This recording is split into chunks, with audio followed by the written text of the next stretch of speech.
మాజీ మంత్రి కేటీఆర్ జైలుకు పోబోతూ కూడా అహంకార ధోరణి ప్రదర్శిస్తున్నారన్నారు ప్రభుత్వ విప్ బీర్ల ఐలయ్య. తెలంగాణ ప్రతిష్టను పెంచామని ఇంకా పొంకణాలు కొడుతున్నాడని ఆయన మండిపడ్డారు. లిక్కర్ స్కామ్ లో కవిత జైలుకు పోయి తెలంగాణ పరువు తీసిందన్న ఆయన తాజాగా ఫార్ములా ఈ కేసులో అవినీతికి పాల్పడి తెలంగాణ ప్రతిష్టను అంతర్జాతీయంగా దెబ్బతీశారని విమర్శలు చేశారు బీర్ల ఐలయ్య.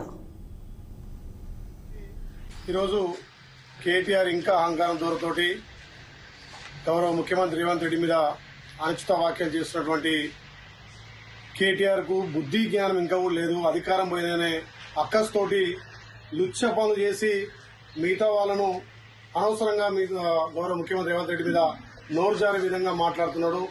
ఇలా నువ్వు మీ కుటుంబం లుచ్చ పనులు చేసి తెలంగాణ పరువును తీసినటువంటి మీరు మాట్లాడడం నిజంగా కూడా సిగ్గుచేటు.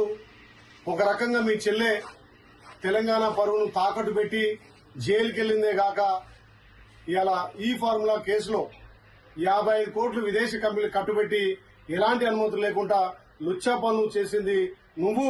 అనవసరంగా వేరే వాళ్ళ పేరు మీద నోరు జారడం నీకు సిగ్గుచేటు. ఇకనైనా నీ బుద్ధి మార్చుకో.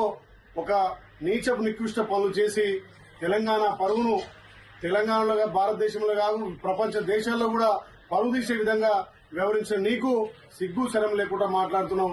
మా గౌరవ ముఖ్యమంత్రి ప్రజాపాలన ద్వారా ప్రజలకు సంక్షేమాలు అందించి మీరు చేసినటువంటి అప్పులను మీరు చేసినటువంటి తప్పులను ఒక్కొక్కటిగా సర్దిద్దుకుంటూ ప్రజాపాలన అందిస్తూ ఇలా ప్రజలను మందుతున్నటువంటి గౌరవ ముఖ్యమంత్రి మీద కేటీఆర్ అనుచిత వ్యాఖ్యలు చేస్తున్నాం.